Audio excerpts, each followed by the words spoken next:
11 अक्टूबर 2020 को कंडक्ट हुए UPPCS CSAT paper को यहाँ पर देखेंगे। उसके पर्टिकुलर हिंदी सेक्शन को यहाँ पर मैं डिटेल में आपको सॉल्व करके बताने वाला हूँ यहाँ पर।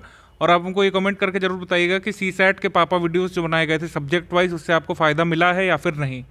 जल्दी से इसको सॉल्व करेंगे। पहला आपसे पूछा गया था कि इसमें कौन सा समास है। समास से एक क्वेश्चन जरूर आता है। इसमें आपसे यथाशक्ति का समास पूछा गया, उसका आंसर हो जाएगा अव्ययी भाव समास। इसका विग्रह करेंगे, इसका मतलब हो जाएगा शक्ति के अनुसार, ऑप्शन नंबर सी। उसके बाद है कि काम के लिए कौन सा आपका जो शब्द है प्रयुक्त नहीं हो सकता। इसमें आपको डीप नॉलेज चाहिए थी अपने वोकैबुलरी की। यहाँ पर मेरे हिसाब से इच्छा वाला सही हो जाएगा डी। ये जो है काम के लिए प्रयुक्त शब्द नहीं हो सकता। बाकी इसमें डिस्प्यूट रहेगा और जो आयोग मानेगा वही हम सही मानेंगे। उसके बाद पूछा है कि जिजीविषा जो है इसका अर्थ क्या होता है। तो जिजीविषा का मतलब होता है जीने की इच्छा। जिगीषा, जिजीविषा, ये सारे जो हमने अनेक शब्दों के एक शब्द वाले वीडियो में करवाए हैं। अगर आपने देखा होगा तो आपने इसको कर लिया होगा जरूर।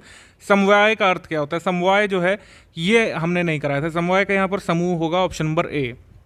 उसके बाद ये पुरुषवाचक सर्वनाम वगैरह करवा दिया था हमने, संज्ञा सर्वनाम। पुरुषवाचक सर्वनाम में आपसे यहाँ पर एक कौन सा कथन सही नहीं है वो पूछा है। तो इसमें सर्वनाम चैप्टर पूरा पता होना चाहिए था आपको। पहला कह रहा है कि वह का प्रयोग जो है पुल्लिंग स्त्रीलिंग दोनों के साथ हो सकता है, बिल्कुल हो सकता है। वह जाता है, वह जाती है, लो हो गया प्रयोग। उसके बाद हमें जो है उत्तम पुरुष कर्म कारक का बहुवचनीय रूप है। तो बस आप ये समझ लीजिए कि उत्तम पुरुष क्या है। उत्तम पुरुष मैं है, ठीक है। बहुवचन इसका बना लीजिए हम है। आप इसका बना लीजिए आप कर्म कारक वाला, तो हमें हो जाएगा। अब आप कह रहा है कि बहुवचन कर्म कारक, तो हमें हो जाएगा। बस समझ गए मेरी बात। आपको थोड़ा अगर मैंने जिस हिसाब से बताया था अगर आप ऐसे कर लेते तो आराम से कर सकते थे। मैं हो गया आपका एक वचन, ठीक है। ये हो गया आपका बहुवचन हम। इसमें कह रहा है कि अब आप जिसको जो है बहुवचन बना दीजिए, इसको बना दिया हमें। मतलब ये कह रहा है कि कर्म कारक बना दीजिए तो हो जाएगा हमें, और कह रहा है कि अब बहुवचन इसको बना दीजिए तो हमें हो जाएगा, ठीक है। तो हमारा आंसर यहाँ पर करेक्ट हो जाएगा यहाँ पर बी, मतलब ये वाला जो है हो जाएगा। संबंध कारक में मैं का सही रूप क्या होता है, मेरे को होता है, नहीं ये मुझे हो जाता है, तो ये वाला गलत है। मेरे को की जगह क्या होता है मुझे, ये आप सभी को पता होगा, मुझे। तो ये वाला रॉन्ग हो जाएगा, यही हमारे क्वेश्चन का आंसर हो गया। यहाँ पर होगा सी, ये वाला जो हमारे क्वेश्चन का आंसर है। अयोगवाह जो है कौन सा आपको पता है। अयोगवाह अंग हा है, ये तो बहुत बेसिक सा था। अगर आप प्रीवियस ईयर पेपर भी देख रहे होते तो आप कर लेते इसको। इनमें से कौन सा आप जो है मूर्धन्य नहीं है आपको बताना है। तो कंठ ताल हमने आपको बताया था। अगर आपने सीसैट के पापा वीडियो का पहला 2 घंटा 1 घंटा भी देखा होगा तो आपको हमने बताया था कि आपको कम से कम वो वाला चार्ट जरूर याद रखना था जिसमें टेबल्स इस तरीके के बने हुए थे। तो वर्ग होते हैं, कुछ का वर्ग होता है, फिर चा वर्ग होता है, फिर टा वर्ग होता है, ठीक है, फिर ता वर्ग होता है, फिर पा वर्ग होता है। इतना तो पता होना चाहिए था। का वर्ग हो गया आपका कंठ वर्ग, फिर तालव्य हो गया यहाँ पर तालव्य, फिर ये मूर्धन्य हो गया, ठीक है। इतना भी पता होता तो यहाँ पर काम बन जाता। पूछ क्या रहा है कि कौन सा मूर्धन्य नहीं है, तो मूर्धन्य कौन सा नहीं होगा। मूर्धन्य यहाँ पर जा नहीं होगा क्योंकि ये चा वर्ग में आता है। चा छा जा हो गया, तो ये हो गया आपका तालव्य वाला, मूर्धन्य नहीं हुआ।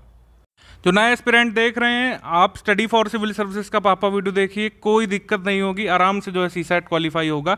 अब देखिए हमारा पापा वीडियो 8 कनौजिया 9 दूल्हे, ये हमने मुहावरे वाले में डिस्कस किया हुआ है। इसका मतलब होता है अलगाव की स्थिति होना, ठीक है।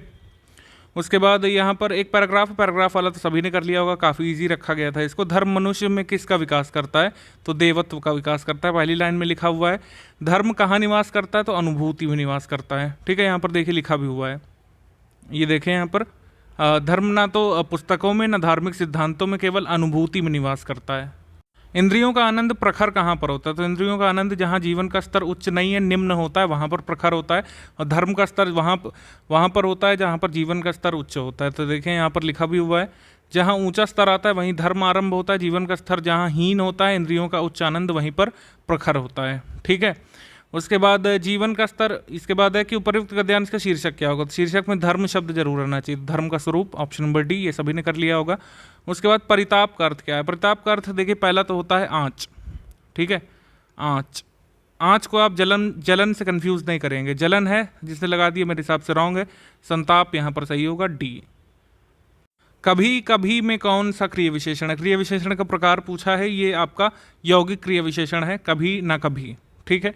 उसके बाद है कि विवृत स्वर कौन सा है, विवृत स्वर हो जाएगा आय, ऑप्शन नंबर बी। उसके बाद ये सारे क्लासिफिकेशन बताए हैं हमने। आप अगर सीसैट का पापा वीडियो अभी भी आपको विश्वास ना हो तो 1 घंटे आप देख सकते हैं और बताइएगा कितने क्वेश्चन आए हैं, ठीक है। तो इसके बाद है कि विराम चिन्ह आदि की दृष्टि से कौन सा शुद्ध है, तो शुद्ध है ये वाला सी में कि क्रोध के बाद कॉमा लगा हुआ है, चाहे जैसा भी हो मनुष्य को दुर्बल बनाता है। तो ऑप्शन नंबर सी यहाँ पर सही है। मसरण का रुक्ष होता है, ये 2018 सीसैट में डायरेक्टली पूछा गया था, प्रीवियस ईयर पेपर जरूर देखें सीसैट के। उसके बाद जिस मूल शब्द में विकार होने से क्रिया बनती है उसको क्या कहते हैं, तो वो होता है धातु। Option number C. जगत और ईश से जगदीश बन रहा है, तो कौन सी संधि यहाँ पर लग रही है, व्यंजन संधि लग रही है, सी।